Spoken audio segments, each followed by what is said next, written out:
অবশেষে আমাদের ট্রেনটা ছেড়ে দিয়েছে। এখন আমরা যাচ্ছি ঢাকা থেকে কুষ্টিয়ার উদ্দেশ্যে। এই যে দেখতে পাচ্ছেন যে বাচ্চাটা, এটা অনেক কিউট ছিল। আমি যখন ভিডিও করছিলাম তখন সে হাত নেড়ে নেড়ে ইশারা করছিল। আসসালামু আলাইকুম, আশা করি আপনারা সবাই ভালো আছেন, আমিও অনেক ভালো আছি। আর আজকে চলেন আমি ঢাকা থেকে কুষ্টিয়াতে যাওয়ার যে ট্রেন জার্নিটা এটি সম্পূর্ণ দেখানোর চেষ্টা করব, এবং আপনারা কিভাবে ঢাকা থেকে কুষ্টিয়া ট্রেনে আসবেন সেটাও অবশ্যই জানানোর চেষ্টা করব। অবশ্যই আপনারা আমার ভিডিওটা প্রথম থেকে শুরু করে শেষ পর্যন্ত দেখবেন। আমার প্রথম এই ট্রেন জার্নির ঢাকা থেকে কুষ্টিয়াতে যাওয়ার এই অভিজ্ঞতা সম্পূর্ণই থাকছে আমার এই ভিডিওটিতে। চলুন ভিডিওটি শুরু করা যাক। এখান থেকে তো ভিডিওতে তেমন একটা ভয় শোনা যাবে না, সে কারণে আমি কোনো কথা বলছি না। ডাইরেক্ট এখন আগে প্ল্যাটফর্ম খুঁজি, তারপরে অন্য ভিডিও করবো না, কিছু করার নাই।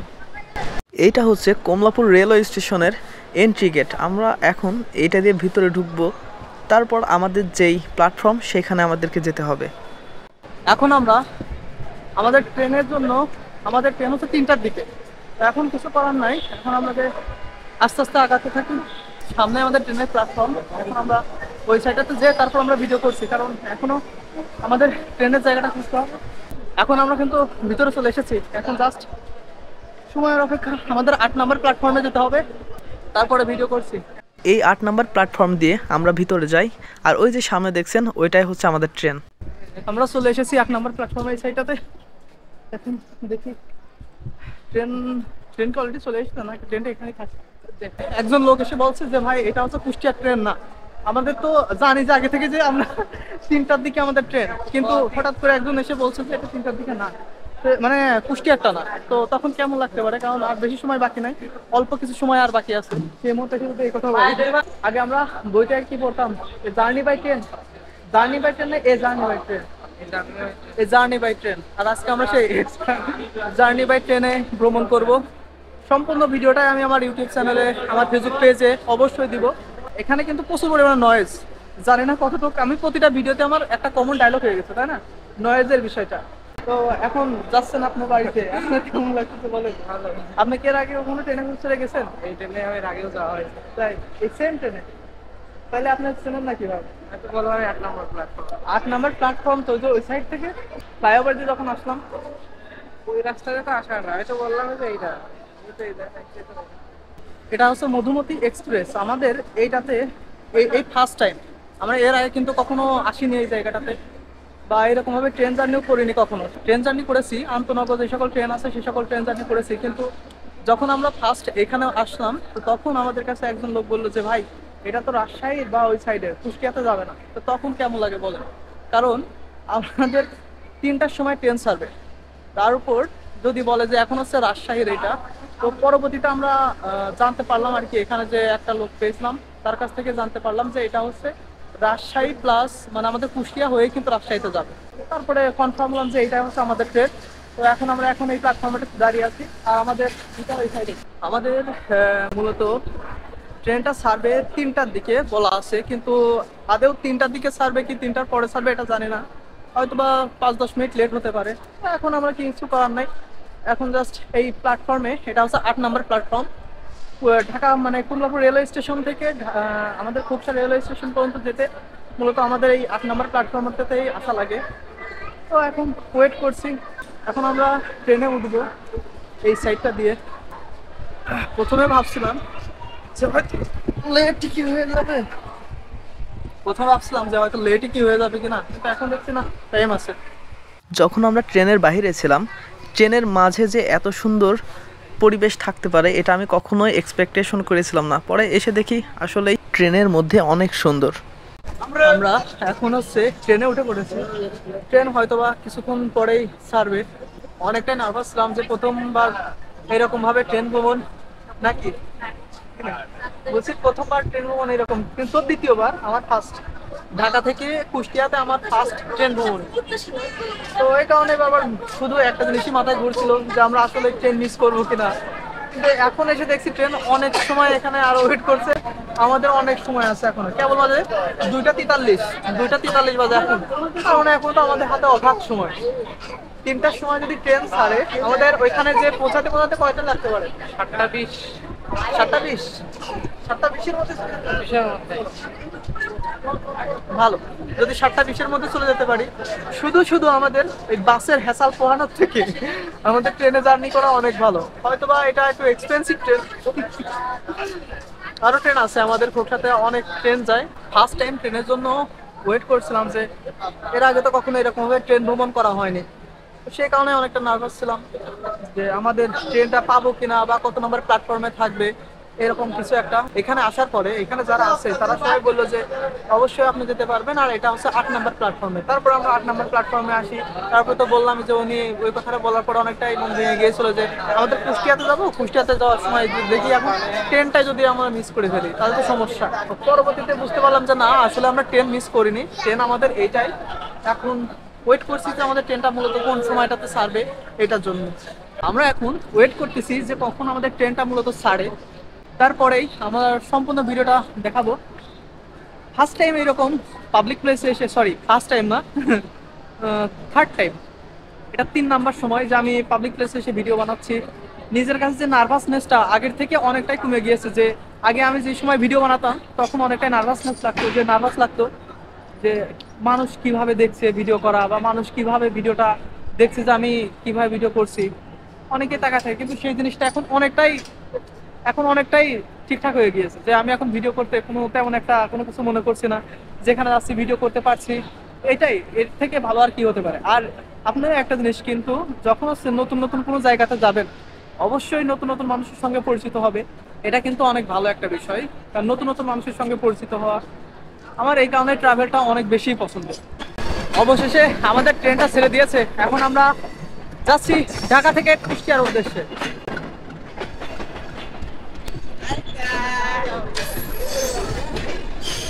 আসলে জায়গাটা অনেক সুন্দর। আমি তো প্রথমে ভাবছিলাম যে ট্রেনে করে ফার্স্ট টাইম যাব, কেমন হবে এর এক্সপিরিয়েন্সটা ঢাকা থেকে কুষ্টিয়া পর্যন্ত।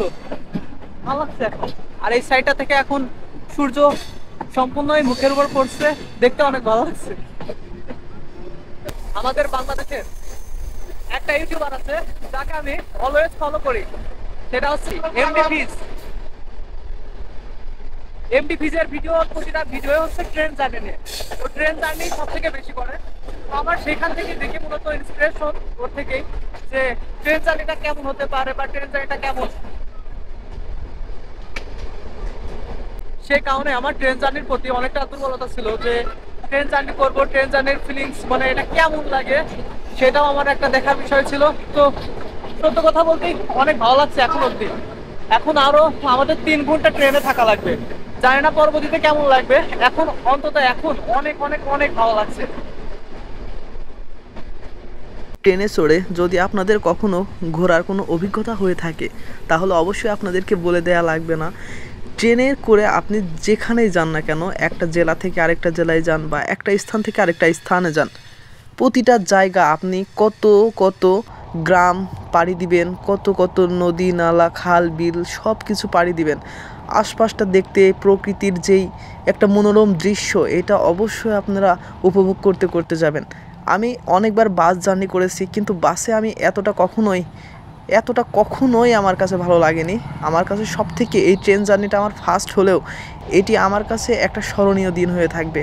এই ট্রেন জার্নিটা একটা ট্রেন জার্নি হলেও এটি থেকে আমার অনেক অভিজ্ঞতা হয়েছে, যে গ্রামের পরে গ্রাম, মাঠের পরে মাঠ, খাল বিল নদী নালা সব কিছু কত সুন্দর।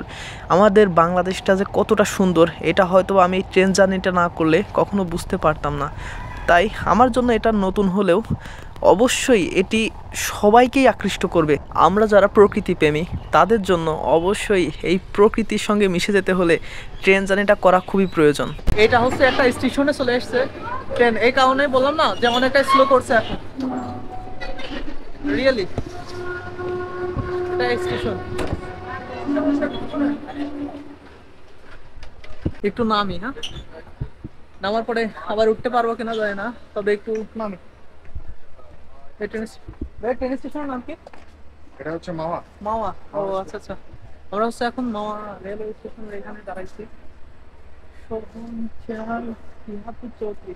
আমরা এখন মূলত মাওয়া রেলওয়ে স্টেশনে, এখানে একটু সময় ট্রেন দাঁড়ালো, তো সে কারণে মূলত নামলাম। যে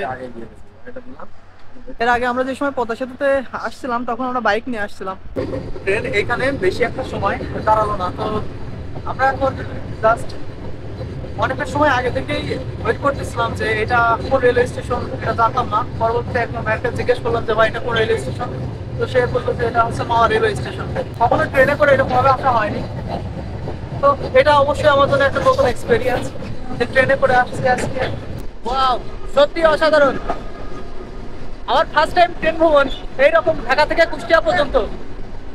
ভাবতে পারছিলাম না যে ট্রেন ভ্রমণটা এতটা সুন্দর হবে। অনেক ভালো লাগছে, অনেক অনেক অনেক। এখানটাতে এসে ট্রেন একদম স্লো করে দিয়েছে, এখন হয়তো আমার কথা শোনা যেতে পারে। জায়গাটা কিন্তু সত্যি অসাধারণ লাগছে, অনেক ভালো লাগছে। ট্রেন এবং বাসের মধ্যে পার্থক্যটা কি জানেন? যে ট্রেন জার্নি করলে এমন সকল জায়গা দিয়ে নিয়ে যায় যে সকল জায়গা কিন্তু আসলে আমাদের সবার অতটা পরিচিত না, যারা মূলত ট্রেন ভ্রমণ করে না। আর যারা ট্রেন ভ্রমণ করে তাদের কাছে তো অবশ্যই পরিচিত, তবে একদম প্রকৃতির সঙ্গে একদম মিশে যাওয়ার মতো ট্রেন ভ্রমণটা ঠিক ওই রকম। আর বাসে যদি যান তাহলে বাসে গেলে অবশ্যই আপনি এরকম ভাবে দাঁড়াতে পারবেন না, বাসে যে কোনো একটা সিটে বসে থাকতে হবে। আর ট্রেনে গেলে এইরকম পুরো পুরো ভিউটা কিন্তু একদম দেখতে পাবেন। আমরা যারা প্রকৃতিপ্রেমী ট্রাভেলার, এক জায়গা থেকে অন্য জায়গায় যেতে সব সময় মন উদ্বিগ্ন হয়ে থাকে যে নতুন কোন জায়গাটাতে যাব, নতুন জায়গাটা এক্সপ্লোর করব, নতুন নতুন মানুষের সঙ্গে পরিচিত হব। তার মাঝে যদি এত সুন্দর সুন্দর দৃশ্য থাকে তাহলে বলেন যে নিজের মতো করে ঘরে কি বসে থাকতে আর ইচ্ছে করে। আমি তো একবার ট্রেন ভ্রমণ করে আমি পুরো ট্রেনের প্রেমে পড়ে গিয়েছি। এইরকম পরিবেশটা যদি পাই আমি সব সময় ট্রেন ভ্রমণ করতে। পদ্মা সেতুর উপর দিয়ে যখন ট্রেন যাচ্ছিল ট্রেনের গতি অনেক বেশি ছিল, আর এত সুন্দর দৃশ্য তাই না দেখে তাও থাকতে পারছিলাম না। বাতাসের চাপ অনেক বেশি থাকা সত্ত্বেও আমি ট্রেন থেকে উপভোগ করছিলাম। এখন আরেকটা স্টেশনে দাঁড়ানোর কারণে এখানে আমরা অনেকটা সময় পাচ্ছি, যদিও হচ্ছে তেমন একটা মানে কোনো স্টেশনে তেমন একটা সময় দাঁড়ায় না, অল্প 2-1 মিনিট দাঁড়ানোর পরে আবার চলে যায়। আবার ছেড়ে দিয়েছে ট্রেন। আমি একটু আগে বললাম যে বেশি একটা সময় দাঁড়ায় না কোনো স্টেশনেই, সর্বোচ্চ 2-3 মিনিট এরকম দাঁড়ায়, এর থেকে বেশি সময় দাঁড়ায় না। আবার এখনই ছেড়ে দিল, একটু আগে কিন্তু দাঁড়ালো। অনেক সুন্দর লাগছে জায়গাটা, সত্যি অনেক সুন্দর। আপনারা যদি ট্রেন ভ্রমণ করেন কখনো, অবশ্যই ট্রেন ভ্রমণের একটা জিনিস কিন্তু অনেক ভালো হবে, সেটা হচ্ছে আপনি প্রকৃতিটা এনজয় করতে করতে যেতে পারবেন। আর বাসে গেলে কখনোই আপনি প্রকৃতিটা এনজয় করতে পারবেন না। সেই জন্য অবশ্যই ট্রেন ভ্রমণ সবার করা উচিত।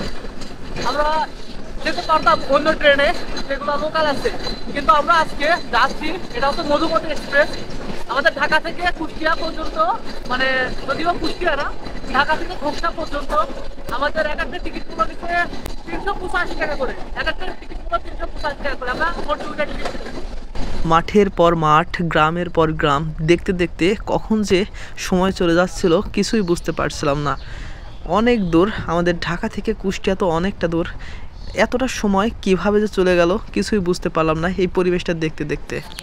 প্রতিটা স্টেশনে থামছে ট্রেন, আমরা একটু সময় করে ওয়েট করছি। অনেক সুন্দর লাগছে কিন্তু এই ট্রেন জার্নি করে আমি পরিবেশটা এতটা সুন্দরভাবে এক্সপ্লোর করতে পারবো বাংলাদেশের, এটা কখনোই বুঝতে পারিনি।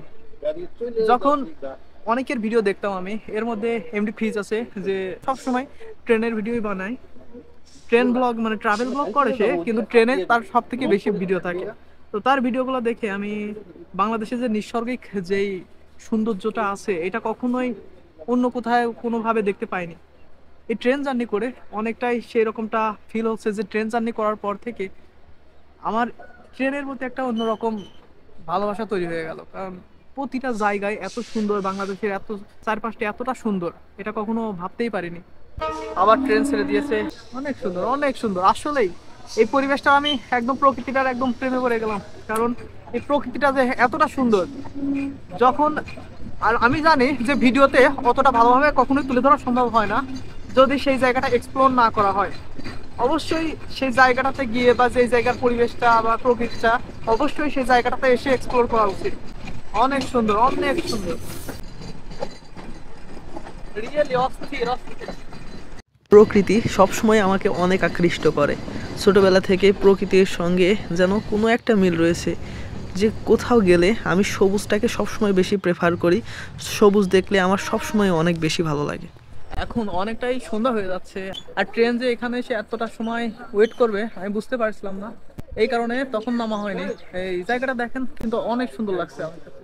আর কোথায় কত সময় দাঁড়ায় কি না দাঁড়ায় সেটা সম্পর্কে আমাদের কোনো আইডিয়া নেই, কারণ আমরা ফার্স্ট টাইম ঢাকা থেকে কুষ্টিয়াতে, এটা হচ্ছে ফার্স্ট টাইম। তো সেই কারণে অনেকটাই এক্সপিরিয়েন্স হচ্ছে। আর এখানকার যে পরিবেশটা সত্যি অনেক সুন্দর লাগছে। অনেকটা সময় ওয়েট করার পরে এখন আবার ট্রেন এখান থেকেও ছেড়ে দিল। অনেকটা সময় এখানে দাঁড়িয়েছিল, তখন আমি আসছিলাম না, আমি বুঝতে পারছিলাম না যে এখানে কতটা সময় দাঁড়াবে। ট্রেন একটি গ্রাম থেকে আরেকটি গ্রাম, একটি জায়গা থেকে আরেকটি জায়গা, একটি স্টেশন থেকে আরেকটি স্টেশনে তার নিজের গন্তব্যে ছুটতে থাকলো। এরপর আমি ট্রেনের মাঝে আসি। এই যে দেখতে পাচ্ছেন যে বাচ্চাটা, এটা অনেক কিউট ছিল। আমি যখন ভিডিও করছিলাম তখন সে হাত নেড়ে নেড়ে ইশারা করছিল। আর একটি কথা কি, ট্রেনে করে যখন কোথাও যাওয়া হয় সবার সঙ্গেই পরিচিত হয়, অনেক অজানা অচেনা মানুষের সঙ্গেও পরিচিত হয়। এটা সত্যিই অনেক অনেক ভালো একটা বিষয়। ট্রেন যত তাড়াতাড়ি ছুটছে, আমরা আমাদের গন্তব্যের উদ্দেশ্যে ঠিক ততটাই তাড়াতাড়ি চলে আসছি। এরকম করতে করতে গ্রামের উপর গ্রাম পাড়ি দিয়ে, মাঠের পর মাঠ পাড়ি দিতে দিতে আমরা চলে আসছি আমাদের গন্তব্যে। হয়তোবা আমাদের বাসা পর্যন্ত যেতে এখান থেকে আর বেশি দূরেও নেই। এক স্টেশন থেকে আরেক স্টেশন করতে করতে ট্রেন তার নিজের নিয়মে চলে আসছে। তো এখন আমরা আমাদের এলাকার সাইডটাতেই চলে আসছি। অনেক ভিডিও করি নাই, আর এখন আমি অলরেডি খুকসা রেলওয়ে স্টেশনে চলে আসছি। এখন আর ভিডিও করতে চাচ্ছি না, এমনিতেই অনেক লং ভিডিও হয়ে যাবে। তারপরেও এখন এই ভিডিওটা যখন চলে আসছি সেটা জানানোর জন্যই মূলত ক্যামেরাটা অন করলাম। তো সবাই ভালো থাকবেন, সুস্থ থাকবেন। আর হ্যাঁ, আপনাদের ফেসবুক পেজ থেকে দেখে থাকেন তাহলে অবশ্যই আমার ফেসবুক পেজটা ফলো দিবেন। আর যদি আমার ইউটিউব থেকে দেখে থাকেন তাহলে অবশ্যই আমার ইউটিউব চ্যানেলটা সাবস্ক্রাইব করবেন। সবাই ভালো থাকবেন, সুস্থ থাকবেন। আল্লাহ হাফেজ।